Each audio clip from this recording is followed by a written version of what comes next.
Do-Rag Wisdom here, folks, and welcome to Y2K 18.01.09, 301 days to the midterm elections. Fire, fury, and falsehoods. If there's one thing I've learned from Michael Wolff's book, Fire and Fury, is that our country is in the hands of a mentally ill sociopath with a fetish for pure, selfish, totalitarian, life-destroying capitalism. Now that book, Fire and Fury, is a great distraction because, I mean, like Steve Colbert said, he gets very entertained by it because he can make up all kinds of jokes, but on the other hand, he's disturbed by it, and I am mostly disturbed by it.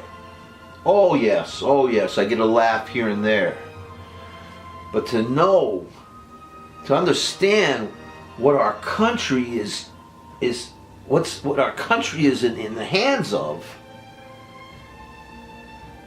It's so hard for me to sleep at night for what's going to happen next, especially when we have a pure, selfish capitalist in our government. Now, I'm a democratic socialist, which I also call a socio-capitalist.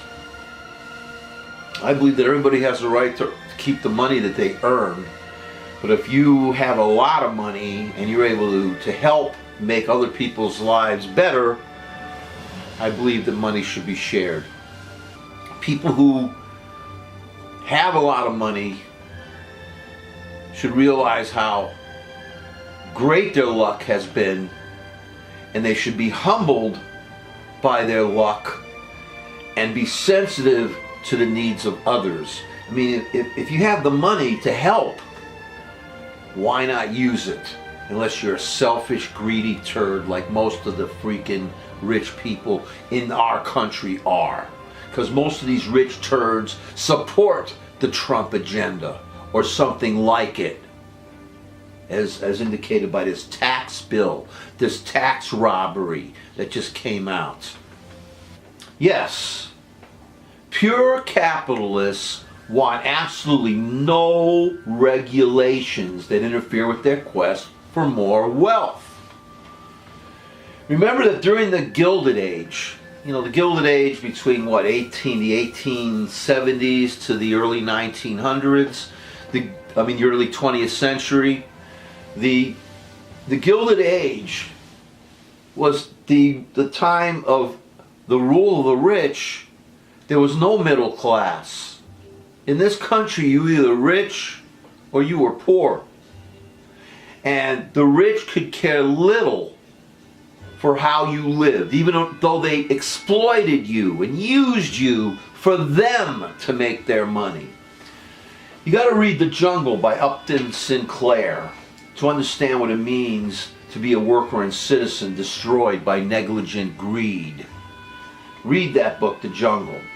Also remember what happened to the women who worked in the unregulated triangle shirt factory. Had regulations been in place, none of these people, none of these women, most of the women would have died in that fire. I mean, why do workers need unions?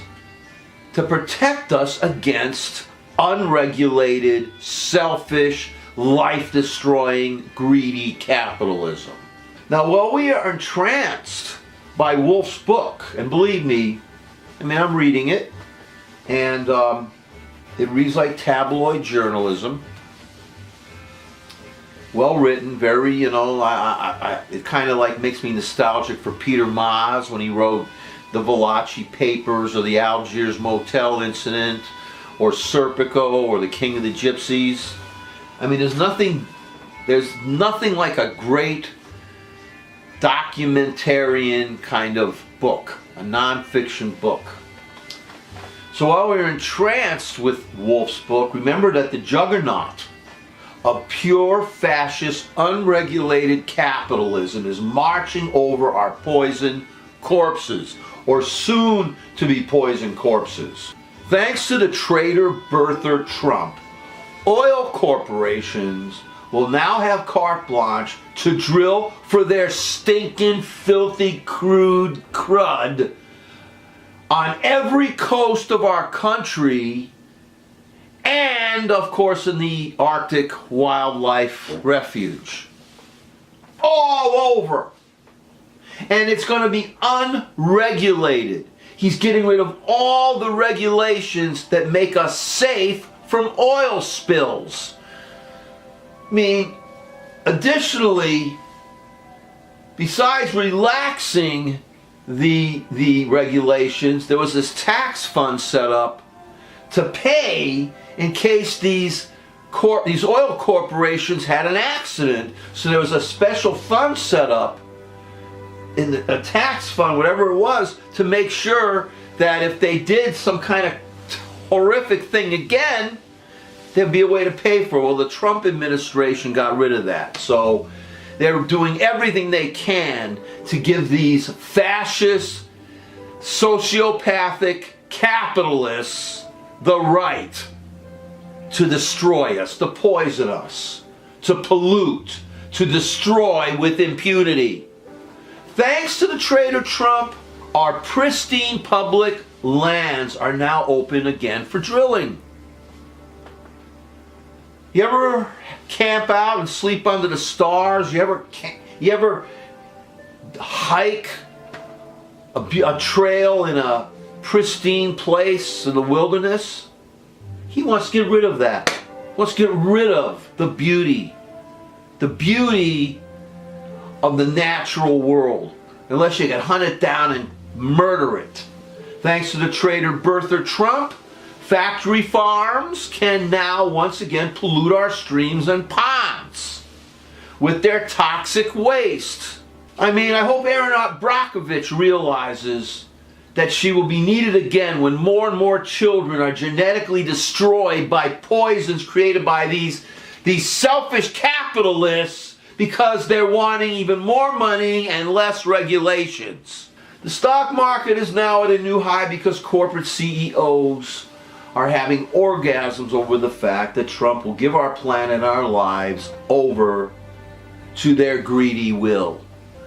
Meanwhile, Puerto Rico is dying because we have a turd in our White House that got there because half of us did not vote. Puerto Rico is not far away, because if it can die, we too can die.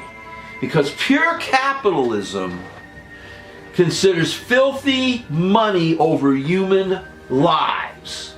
If you don't believe this, look at the state of our planet, look at the state of our country. Most of the people who live here in our country who are rich, very rich, could care little for the rest of us. Traitor Trump and his GOP enablers do nothing but lying. Their true purpose is to enrich their friends' lives and to leave most of us adrift. There would be absolutely no social programs or a planet if it were up to them. They want to stay in power at all costs, even if it means firing the special prosecutor Mueller and creating a constitutional crisis. In the sick, traitorous minds of the GOP, if their boy can be elected, even if he claims to be a sexual assaulter, then he can be re-elected even if he wants to drain all of the humanity out of our country and deed it to Putin, and leave the rest of us with the swamp.